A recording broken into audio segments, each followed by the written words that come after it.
आइए पवित्र बाइबल में से, पाक कलाम में से हम पढ़ेंगे और सुनेंगे। लय व्यवस्था Leviticus 26 chapter versus from 1 to 5।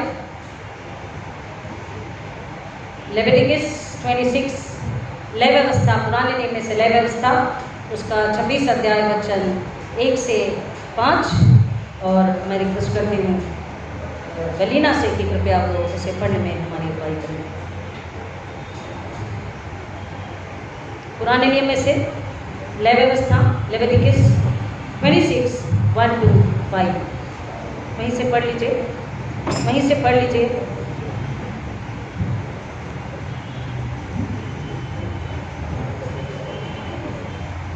लय व्यवस्था 26 अध्याय 1 से 5 में आपके सामने पढ़ूंगा। आज्ञापालन की आशीष। तुम अपने लिए मूर्ति न बनाना और ना कोई खुदी हुई मूर्तियां या लाभ अपने लिए खड़ी करना, और न अपने देश में दंडवत करने के लिए नकाशीदार पत्थर स्थापित करना, क्योंकि मैं तुम्हारा परमेश्वर यहोवा हूँ। तुम मेरे विश्राम दिनों का पालन करना और मेरे पवित्र स्थान का भय मानना, मैं यहोवा हूँ। यदि तुम मेरी विधियों पर चलो और मेरी आज्ञाओं को मानकर उनका पालन करो, तो मैं तुम्हारे लिए समय समय पर मैं बरसाऊंगा तथा भूमि अपनी उपज उपजाएगी और मैदान के वृक्ष अपने अपने फल दिया करेंगे, ताकि यहाँ तक कि तुम दाख तोड़ने के समय भी दागनी करते रहोगे और बोने के समय पर भी भरते दाख तोड़ते रहोगे, और तुम मनमानी रोटियां खाया करोगे और अपने देश में निश्चित बसे रहोगे। आमीन। आइए दुआ करें। Thank you Lord, thank you Jesus. पागलो आपके हाथों में आते हैं। पवित्र आत्मा, हम अपने आप को कलीसिया को समर्पित करते हैं। आप कब्जा लीजिए, अगुवाई कीजिए। मेरे होठों का अग्नि से छूकर आप मुझ में अगर बात करें, सुनने वालों को रूहानी भूख और प्यास से भर दीजिए कि सुन समझ कर आप पर ईमान लाकर आपके लिए मिसाल बने, गवाही बने। ऐसा होने दीजिए यीशु मसीह के नाम में, आमीन। Hallelujah, praise the Lord. परमेश्वर का धन्यवाद करेंगे, खुदा का शुक्र करेंगे आज के सुंदर पाक दिन के लिए, जिसमें हमें फिर एक बार खुदा ने जिंदगी दी कि उसके घर में आकर उससे मिले, उसकी इबादत करे, उसका जलाल करे, अपने सिताइश करे, उसकी महिमा करे। अपने आप को जो रूह का उससे भरें, लेकिन उससे पहले अपने आप को जांचे परखें कि हम उससे आज खुश कर रहे हैं या नहीं, हम उससे मुस्कुराने की वजह दे रहे हैं या नहीं, और हम जो कुछ लेकर आए थे हार्वेस्ट के लिए नहीं, अपने दिलों में, अपने दिमागों में, अपने कानों में, अपने मोबाइल में, अपने पर्स में, अपनी सोचों में। वो एक गीत है ना, हो तो कुछ सोचो कुछ, हो तो कुछ सोचो कुछ। हमारे होठ क्या कहते हैं,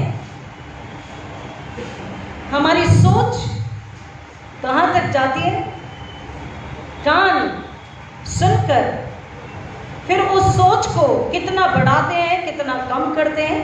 जहाँ बढ़ाना है वहाँ कम करते हैं, जहाँ कम करना है वह बढ़ाते हैं। और हमारा दिल गंदा होता जाता है, हमारी रूह नापाक होकर पाक रूह से दूर दूर दूर होती जाती है। और हम जब मांगते रहते हैं तो पाते नहीं। और इसलिए जब उसकी हुजूरी में आए, उसके घर में आए, तो उससे मांगे कि मेरे अंदर की बदसलूकी, गंदगी, नापाकीज़गी, खुदा मेरी मदद कर, पाकरू मददगार के जरिए, कि मैं उस दरवाजे पर इसे छोड़ सकूं। हालेलुया, आमीन। उस दरवाजे पर ही छोड़ दूं और घर में, तेरे घर में भीतर जब आऊं, तेरे पास जब आऊं, तो तुझे देख मुस्कुराता हुआ शुक्रगुजारी में मैं सजदा कर सकूं। Hallelujah, hallelujah. खुदा का कलाम हमें बताता है कि पाक अशरबानी, फसह का पर्व, हार्वेस्ट फेस्टिवल, ये दोनों भी शुक्राना के बिना अधूरे हैं, धन्यवाद के बिना अधूरे हैं, थैंक्स गिविंग के बिना हाफ है। It is not completed without the thanksgiving. Thanksgiving, when we divide it, thanks plus giving, got it? Thanks plus giving, शुक्रिया अदा करना, धन्यवाद देना। जो शुक्रिया और देना, शुक्रिया अदा करना, उसके फजल के लिए, उसकी नियामतों के लिए, उसकी बरकतों के लिए, उसकी परवाह के लिए, उसकी मोहब्बत के लिए, उसकी बहुतायत के लिए। क्योंकि कलाम अभी हमने सुना और पढ़ा, और भी दूसरी जगह पर जब पढ़ेंगे सुनेंगे तो कहता है कि you will be blessed by plentiful. मैं तुम्हें बहुतायत की बरकतों से भर दूंगा, मामूर करूंगा। बहुतायत, abundant। When we come to God, जब हम खुदा के पास आते हैं तो वहां बहुतायत है, abundancy है। वहां क्या है? बहुतायत है, abundancy। वहां कमी घटी की कोई जगह नहीं है। और जब भी कलाम को सुना है वो कहता है कि तुम मनमानी रोटी खाओगे, बहुतायत से तुम्हें मिलेगा। और कई बार ऐसा होता है कि जब वो मन माना हमें नहीं दिखता या नहीं मिलता तो हम सवाल करते हैं कि खुदा क्या बात है, तूने तो वायदा किया है। क्या बात है भाई, ये तो तेरा ही वायदा है, देख यहां लिखा हुआ है। तो खुदा कहता है एक और जगह पर जा, कुछ और में लिखा है। तूने ये तो कह दिया कि तुझे बहुतायत से, अबंडेंट में, प्लेंटीफुल मिलेगा, तू और तेरी खानदान बहुतायत से मनमाना पाकर खाकर खुश होगी। लेकिन तू इस बात को भूल गया कि उसके पहले मैंने तुझे एक हुक्म दिया था, एक आज्ञा दी थी। Didn't I command you to obey my commandments? जो आज्ञा पालन करेगा, हुक्म बजाई करेगा, वो बहुतायत को देखेगा, उसकी खानदान पीढ़ी दर पीढ़ी बहुतायत में बनी रहेगी। और खुदा का कलाम उसी किताब के 34 चैप्टर में हमें बताता है। कलाम एक्सोडस, निर्गमन 34 and 26। एक्सोडस 34:26। तो अपनी जमीन की पहली उपज का सबसे पहला हिस्सा अपने खुदा के घर में लेकर आना। तो अपने फसल का सबसे पहला हिस्सा अपने खुदा के घर में लाना। Bring the first fruit of your harvest to God's house। तू अपनी भूमि की पहली उपज का सबसे पहला भाग अपने परमेश्वर यहोवा के भवन में ले आना। यह आज्ञा है। मैंने आपसे मेरे इंट्रोडक्शन में कहा कि थैंक्स गिविंग विदाउट गिविंग अधूरा है। थैंक्स प्लस गिविंग, धन्यवाद, शुक्राना, गिविंग, देने के बिना अधूरा है। जब तक कैन एंड एबेल, कैन और हाबिल, और नूह ने क्या किया? धन्यवाद की बेटे लाई। पैदाइश की किताब यानी कि उत्पत्ति 4 में कैन एंड एबेल के विषय में हम पढ़ते हैं। उनके बारे में खुदा में बताता कि उन दोनों ने अपना शुक्राना लेकर आया। लेकिन अगर डिफरेंट ट्रांसलेशंस को हम पढ़ते हैं तो कैन के लिए कहता है in that process in the process अब ऐसा हुआ कि कैन अपनी फसल की उपज में से खुदा के पास कुछ लेकर आया, लेकिन हाबिल के लिए ये बात नहीं है। हाबिल के लिए कहता है कि he brought the first fruit, hallelujah, पहली उपज, पहला फल, चाहे वो उपज हो, फसल हो, फूल हो, जानवर हो, पक्षी हो, जो कुछ भी हमारे पास है उसका पहला। तो आज्ञा किसने पूरी करी? हाबिल। और कैन का जो दिल था वो गंदगी से भरा था, जलन से भरा था, उसमें जलन थी, उसमें नापाकीज़गी, अपवित्रता थी, और खुदा ने उसकी भेंट कबूल नहीं की, और वो नाराज है, गुस्सा है। खुदा कह रहा तेरा चेहरा क्यों उदास है? अगर तेरा दिल साफ हो तो तेरी भेंट, तेरी कुर्बानी, तेरा शुक्राना मैं क्यों ना कबूल करूंगा, लेकिन तेरा दिल साफ नहीं है। और इसलिए हाबिल की भेंट, उसका शुक्राना, उसकी कुर्बानी मैंने कबूल की। वापस आना, वापस आना, कमिंग बैक, टर्निंग बैक। आज के मेरे समन का टॉपिक है कमिंग बैक। कैन के हाथ में था कि वो वापस, हेलो हेलो, वो वापस आ जाता, हालेलुया। उसके हाथ में था कि वो वापस आता। खुदा माफ कर, मैं दिल साफ करने तैयार हूं, मेरी मदद कर, तू मुझे पाक कर और तू दोबारा से मेरे शुक्राना तू कबूल कर। लेकिन उसने क्या किया?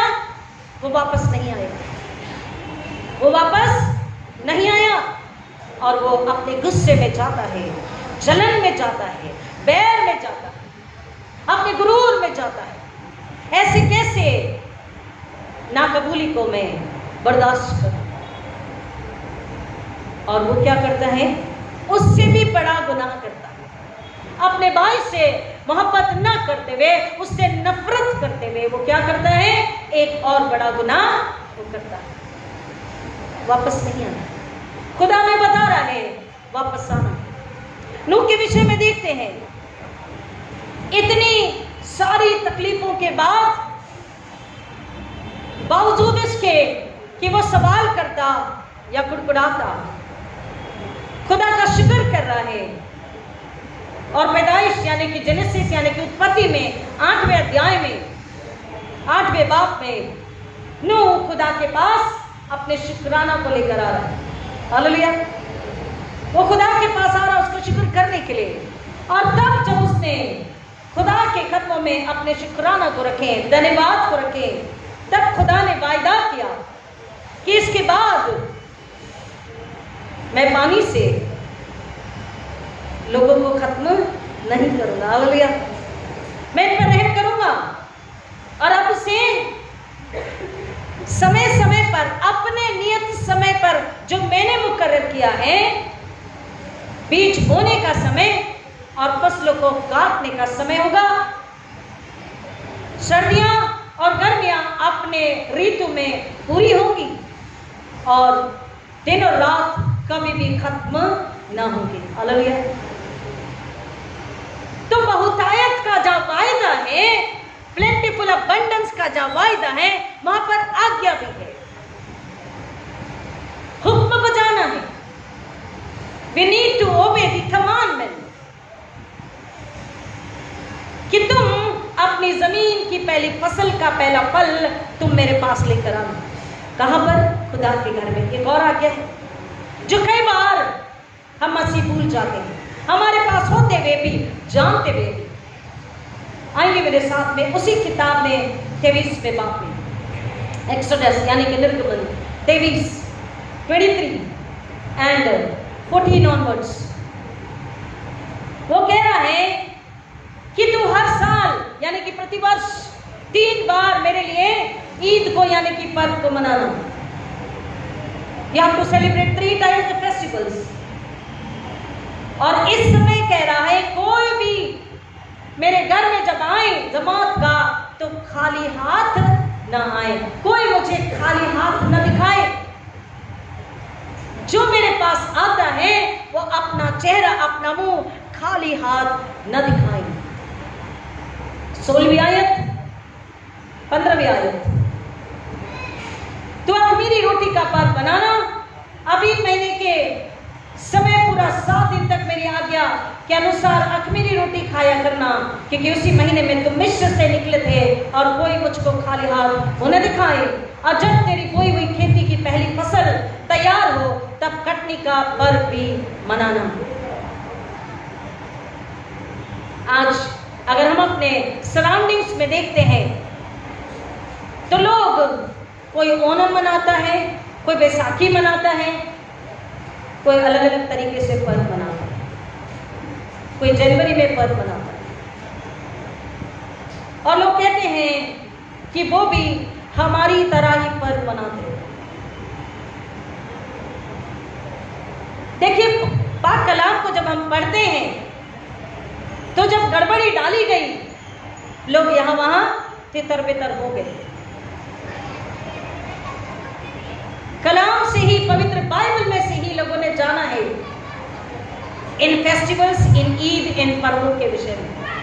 कुछ जो पाक कलाम में, बाइबल में नहीं है वो और है, लेकिन कुछ बातें, बहुत सारी बातें बाइबल में से ही लेकर के लोग मनाते हैं। लेकिन कलाम हमें ताकीद देता है कि उनके पर्व मनाने के, ईद मनाने के, फेस्टिवल मनाने के जो तरीके हैं, उन तरीकों को हमें नहीं लेना है। क्योंकि अब हमने भी हार्वेस्ट फेस्टिवल मनाया, उन्होंने भी ओणम और बैसाखी का पर्व मनाया, तो क्या हो गया, हम चले गए? नहीं, उन्होंने मूर्तियों के लिए, क्योंकि कलाम क्या कह रहा है, आज्ञा है तुम अपने लिए क्या नहीं बनाना, बुत यानी कि मूर्तियां, यानी कि आइडल्स, बुत परस्ती नहीं करनी है, यानी कि मूर्ति पूजा नहीं करनी है, और न ही उसकी प्रतिमा लाट खड़ी करना। There is a festival when people say कि nothing happens, कुछ नहीं होता। ये भी तो हार्वेस्ट फेस्टिवल मना रहे हैं। वो लंबा गन्ना लगाते, यानी कि शुगर केन, उस पर एक लोटा लगा देते हैं तांबे का, और उस पर तुलसी लगा देते हैं, और उसके बाद में वो क्या करते हैं, वो क्या करते हैं, आइडल वर्शिप करते हैं, वो पूजा करते हैं। और अगर आप कहें कि ये भी तो हार्वेस्ट मना रहे हैं, तो प्रियो बी अलर्ट।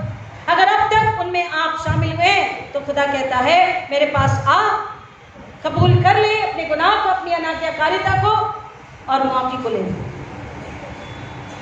अगर हमने हुक्म बजाई नहीं करी, अगर हमने आज्ञाओं को तोड़ा है, तो वो कहता है कि तू तौबा कर ले, यानी कि माफी मांग ले। क्योंकि ना बुत परस्ती करनी है, ना बुत बनाना है, ना मूर्ति पूजा करनी है, ना बनाना है, ना लातें खड़ी करनी है, ना कोई नक्काशीदार पत्थर को खड़ा करना है। क्योंकि खुदा क्या है, खुदा कौन है, खुदा रूह है। हालेलुया। कलाम कहता है मैं रूह हूं, तुम्हारी रूहें मुझ में एक होनी चाहिए पाकीज़गी, सैंक्टिफिकेशन के बाद। और इसलिए फसल का पहला फल, पहली उपज उसके पास लाने से पहले अपने आप को, अपने घरानों को, हालेलुया आमीन, अपने आप को, अपने घरानों को, अपने फैमिली के एक एक मेंबरान को हमें उसके पास कुर्बानी के लिए लेकर आना, समर्पण के लिए लेकर आना। आमीन आमीन। क्योंकि फसल तो हर कोई लेकर आएगा, वो वक्त को हम पूरा कर देंगे, लेकिन कलाम कहता है तू कब आएगा, तुम कब आओगे? मैं तो तुम्हारा भूखा और प्यासा हूं, मैं तुम्हारी संगति का, तुम्हारे फेलोशिप का भूखा और प्यासा, मैं तुम्हें चाहता हूं, मैं तुम्हें चाहता हूं। मलाका यानी कि मलाकी में कहता है तू सब कुछ पूरा करे, कुर्बानियां पूरी करे, लेकिन अगर तेरे दिल में मैं नहीं, मेरी हलीमी नहीं, मेरी पकीज़गी नहीं, मेरी मोहब्बत नहीं, मेरे लिए प्रेम आदर नहीं, तू अगर रास्तबाजी में नहीं, तो मैं इन तमाम बातों को कबूल नहीं करता। ये मुझ पे फर्क नहीं पड़ने देती, इनसे मुझे फर्क नहीं पड़ता। तो मैं क्या चाहता हूँ? मैं तुम्हें चाहता हूँ, मैं तुम्हारे घरानों को चाहता हूँ, मैं तुम्हारी कुर्बानी चाहता हूँ।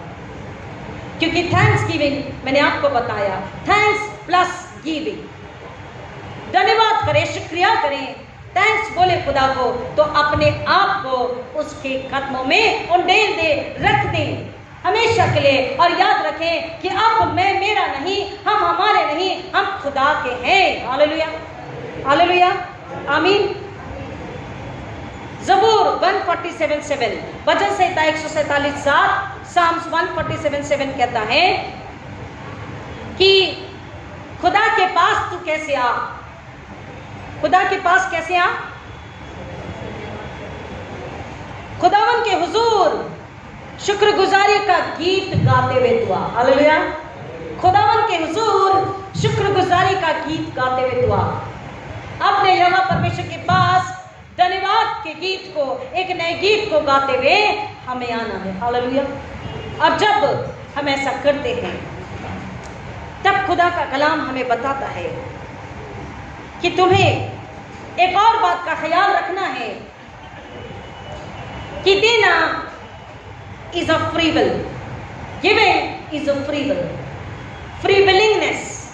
अपने ईमान से, अपनी रूह से, अपने दिल से, अपने दिमाग से, अपने पॉकेट से, अपने पर्स से समझौता न करते हुए, बल्कि पूरी कुर्बानी के साथ, पूरी मोहब्बत के साथ, पूरे आदर के साथ, पूरे भय प्रेम के साथ, पूरी लगन के साथ अपने आप को बुलाते हुए, जैसे उस विधवा ने, उसके पास 2 दमड़ी थी, उसको खुदा के कदमों में रख दिया। और लोगों ने बड़ी पोटलियां लेकर आई, लेकिन उस विधवा ने उसके पास जो था सारा का सारा खुदा के कदमों में रख दिया। खुदा ने बोला, यीशु मसीह देख रहे थे।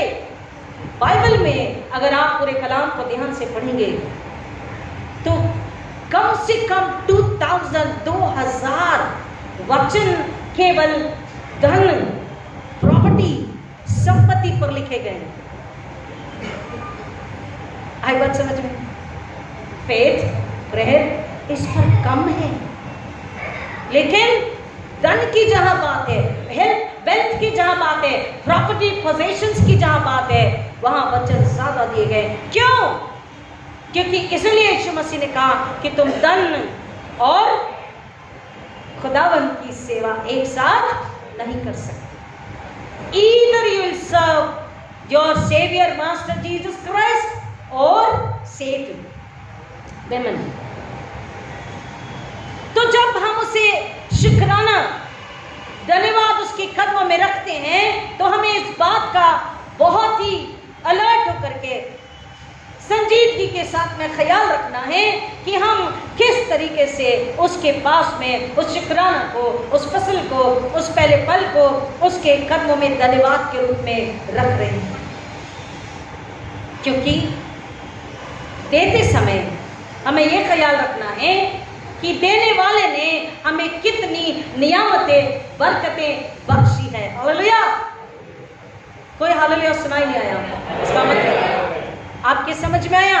हमें ख्याल रखना है इस बात का, हम याद करें, हमको याद करना है कि देने वाले ने कितना हमें दिया है। Hallelujah. How much? Abundantly, plentifully, in abundance, बहुतायत से और सेठ में और मुफ्त में खुदा ने हमारे लिए आसमान से, सट से बेटे को, निजात को, बरकतों को उंडेल दिया। तो उसकी तो कीमत लगाई जा नहीं सकती। लेकिन हमें इस बात का ख्याल रखना है, याद रखना है कि उसने जिस तरीके से दिया है, हम कम से कम उसको याद रखते हुए वहां तक तो पहुंचे। फॉर एन एग्जाम्पल, उदाहरण के लिए, आप जब किसी के बर्थडे पर जाते हैं तो आप गिफ्ट कैसी लेकर जाते हैं? गिफ्ट कैसी लेकर जाते हैं? हाँ जी, रबर में पैक करके। और लेकिन कैसी गिफ्ट लेकर जाते हैं? कैसी गिफ्ट लेकर जाते हैं? हाँ जी, कितने की लेकर जाते हैं? आप शुद्ध हिंदी में बोलो, कितने की लेकर जाते हैं? हम ये देखते हैं कि हम जहां जा रहे हैं, सुनिए ध्यान से, हम ये देखते हैं हम जहां जा रहे हैं उनका स्टैंडर्ड कैसा और कितना है। Am I right? Am I right? हम देखते हैं हम जहां जा रहे हैं उनका स्टैंडर्ड कितना और कैसा है, तो उनके स्टैंडर्ड के हिसाब से हमें गिफ्ट लेकर जाना है। अगर नहीं तो हमारा नाम खराब हो जाएगा, हमारी बेइज्जती हो जाएगी। वहां छोटे छोटे बच्चे जो बर्थडेज में जाते हैं वो अपनी मम्मी से कहते हैं मुझे नहीं जाना, अगर तुम इतना ही दोगी मैं नहीं जाऊंगा। आप ही जवाब दे देना कि आपका बेटा आपकी बेटी क्यों नहीं आई। ना ना ना, 1000 रुपए दें, बड़ा गिफ्ट दें, दिखना चाहिए गिफ्ट लेके जा रहे हैं हम दुनिया में जब लोगों से मिलते हैं जाते हैं तो हम स्टैंडर्ड को देखते हैं, सामने वाले का स्टैंडर्ड, और उस स्टैंडर्ड के हिसाब से हम उन्हें गिफ्ट यानी भेंट उपहार देते हैं। और जब हम खुदा बाप के पास आते हैं तो किस प्रमाण में, किस नाप से नाप कर उसने हमें नियामतें, बरकतें अपनी जिंदगी दी, इसको हम भूल जाते हैं। और फिर वो वायदा लेविटिकस का कि तूने कहा था तुम मनमाना खाओगे, वो हमें कब मिलेगा खुदा? क्यों कमी घटी है खुदा? क्यों चोरी हो गई? खुदा क्या बात है, तूने वायदे बुला दिए? खुदा कहता मैंने वायदे नहीं बुलाए, फिजूल की खर्ची तुमने अपने आप बुलाई, तुमने खुदा का कहर अपने आप दावत दिया, क्योंकि तुमने हुक्म बजाय नहीं किया, तुमने हुक्म का पालन नहीं किया, आज्ञा पालन नहीं किया।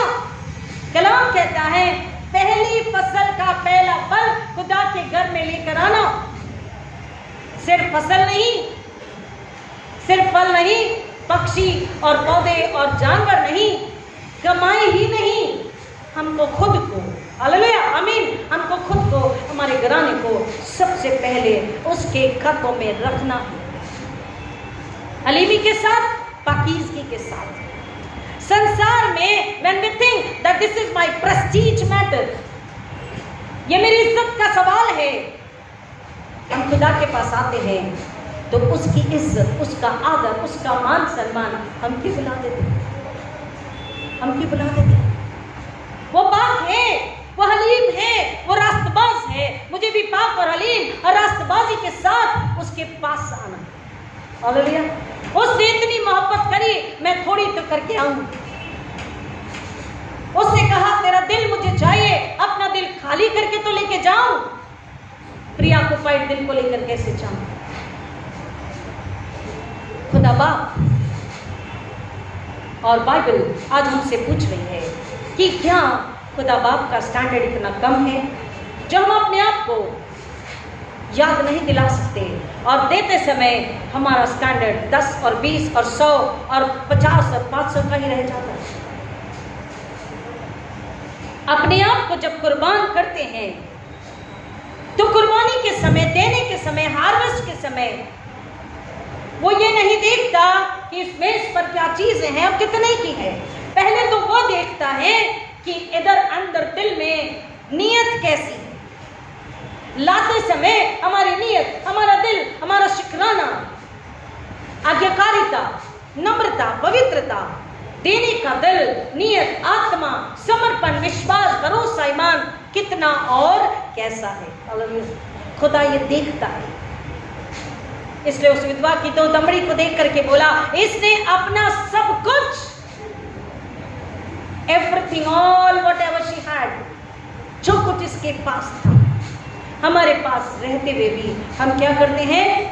दुनिया में अपना स्टैंडर्ड देखते हैं कि कोई हमें ये ना बोले भाई इतना छोटा गिफ्ट दिया, इतना सस्ता गिफ्ट दिया।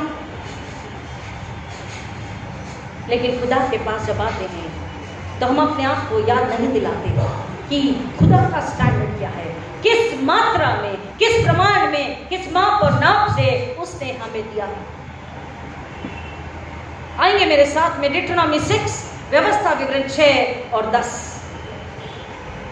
व्यवस्था विवरण 6 और 10, डिट्रोनॉमी 6 and 10, 6 का 10, सॉरी 16 का 10, आई एम सॉरी 16:10, डिटोनॉमी 16 यानी कि 16:10। तब तो अपने परमेश्वर यहोवा के लिए अपने हाथ की स्वेच्छा बलि चढ़ाकर सप्ताहों का पर्व मनाना, जैसी आशीष तेरा परमेश्वर तुझे देगा उसी के अनुसार इसे चढ़ाना। In the proportion of what God has given you। खुदा ने तेरे लिए क्या किया? मिस्र की गुलामी से छुड़ाया, तुझे हर बार भूख और प्यास जब लगी तो तुझे आसमानी रोटी मन्ना चट्टान जो स्वयं यीशु मसीह नजात देने वाला उसमें से पिलाया, बादल और आग का खंभा बनकर तेरे साथ चला, तेरी बदसलूकियों को माफ किया, तेरी परवाह करी, लाल समुद्र को दो भाग किया। जैसी बरकतें नियामतें खुदा ने तेरे लिए लुटाई है, वैसी ही तू उसके कदमों में बड़ी हलीमी के साथ, मोहब्बत के साथ, आदर के साथ, इज्जत के साथ तू जब रखे, तेरा घराना रखे तो तेरा शुक्राना खुदा को कबूल होगा। हालेलुया। हम अपने आप को जांचें, हमारी नीयत, हमारा दिल, हमारा आत्मा कैसी, क्या हम खाली हाथ तो नहीं आ रहे? क्योंकि कह रहा खाली हाथ कोई मुझे मुंह न दिखाना। बहुतायत, मनमाना, अबंडेंस जब चाहिए तो कह रहा है first you see in which proportions, किस नाप, किस माप, किस प्रमाण में आपने पाया, उसमें हम उसके कदमों में जब रखते हैं। और इसलिए यीशु मसीह ने मत्ती रचित सुसमाचार 16 अध्याय 19 अध्याय 16 से 22, मैथ्यू 16:19-20 में 19:16-22, मत्ती 19:16 से 22 में बताया है एक धनी व्यक्ति के विषय। वो खुदावंद यीशु के पास में आया, बोला है भले और उत्तम गुरु, मैं स्वर्ग का राज्य पाने के लिए क्या करूं?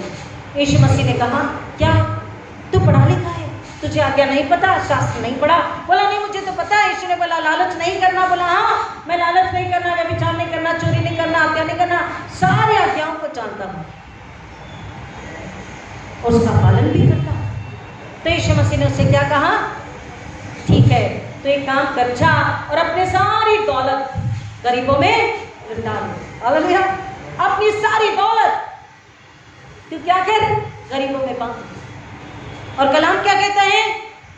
तब वो धनवान का चेहरा उतर गया, वो उदास हुआ, वो दुखी हुआ और वो वहां से उदास होकर चला गया।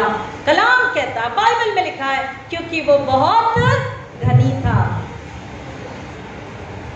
वो धनी था, लेकिन धनी होने के बावजूद, रिच होने के बावजूद, मालामाल होने के बावजूद भी उसका दिल, उसकी नीयत कैसी है? बहुत ही खोटी, बहुत ही छोटी। खुदा का हुक्म बजाय उसकी आज्ञा पालन करने के लिए हमारी नीयत, हमारा दिल, हमारी आत्मा, हमारी रूह को खुदा देखता है। वो उदास होकर चला गया क्योंकि बहुत धनी था। और यीशु ने क्या बोला कि धनवान का स्वर्ग के राज्य में प्रवेश करना कठिन है। ऊंट एक बार को सुई के नाके में से निकल जाएगा। ऊंट एक बार को सुई के नाके से निकल, ऊंट को इतना दिमाग है कि भाई सुई का नाका यानी एक छोटा सा दरवाजा, तो वो अपने आप के पैर सिकुड़ता है, अपनी बॉडी सिकुड़ता है, पूरा अपने आप को पिचक देता है, फ्लैट होकर के धीरे धीरे धीरे धीरे धीरे धीरे धीरे धीरे खिसकता है और उस सुई के दरवाजे को वो पार करता है। अब सिकुड़न का क्या मतलब है? अपने आप को नीचे बिठाने का क्या मतलब है? ऊंट की हाइट को हम जानते हैं, लेकिन उसका सिकुड़न यानी कि नीचे झुकना, पैरों को सिकड़ लेना, अपनी बॉडी को सिकड़ लेना और रेंगते हुए बाहर निकलना। आत्मिक रूप से, रूहानी रूप से इसका मतलब है अपने आप को छोटा बनाना। हालेलुया। अपने आप को नम्र बनाना। हालेलुया। अपने आप को हलीम करना। किसके आगे? अपने खुदा के आगे, अपने निजात देने वाले के आगे, अपनी जिंदगी देने वाले के आगे अपने आप को हलीम, अपने आप को छोटा बनाना, उससे मोहब्बत करना और शुक्राना में अपने आप को दे देना। आमीन। अपने आप को। वो कह रहा है धनी का स्वर्ग के राज में प्रवेश करना कठिन है। But God never said that it is impossible. Hallelujah. खुदा ने ये नहीं कहा कि धनवान का स्वर्ग के राज में प्रवेश करना नामुमकिन है, ये नहीं कहा। It is not impossible, it is possible. मेरे प्रियो, ये संभव है, ये मुमकिन है, क्योंकि बाइबल हमें बताती है having possession is not a sin. हमारे पास धन संपत्ति होना गुनाह नहीं है, but having possessed by possession is a sin। You got it? धन दौलत होना बुरा नहीं है, गुनाह नहीं है। सच्चाई, ईमानदारी उसके फजल में कमाया है तो ये गुनाह नहीं है, लेकिन उसमें घमंडी हो जाना, चोरी कर करप्शन से कमाना, ये गुनाह है। और उसके गुलाम हो जाना, उस धन संपत्ति पैसे के गुलाम हो जाना, दिल से खुदा को निकाल देना, धन संपत्ति में ही मशगूल रहना, ये गुनाह है। और इसलिए वो कह रहा है तुम आज्ञाकारिता में, हुक्म बजाई में, उसके कमाल में जितनी आज्ञा उसने दी है उसको पूरा करते हुए जब तुम उसके पास आते हो तब तुम बहुतायत को देखते हो, बहुतायत को पाते हो और बहुतायत में जीते हो। तुम्हारी पीढ़ियां उस बहुतायत को, उस मनमाने को अनुभव करती है और वो उसका बखान अपनी आने वाली पीढ़ी से करती। दाऊद यही तो कह रहा है 78 में सामने कि मैं अपनी आने वाली पीढ़ी को तेरा प्रेम, तेरी समर्थ और तेरे आश्चर्य कर्मों को बताऊंगा। जब हम बहुतायत को अपनी आज्ञाकारिता की वजह से पाएं तो हम अपनी औलादों को और वो उसकी औलाद को, वो उनकी औलादों को बताएं कि हमने अबंडेंस में, प्लेंटीफुल बहुतायत से हमने कैसे पाए।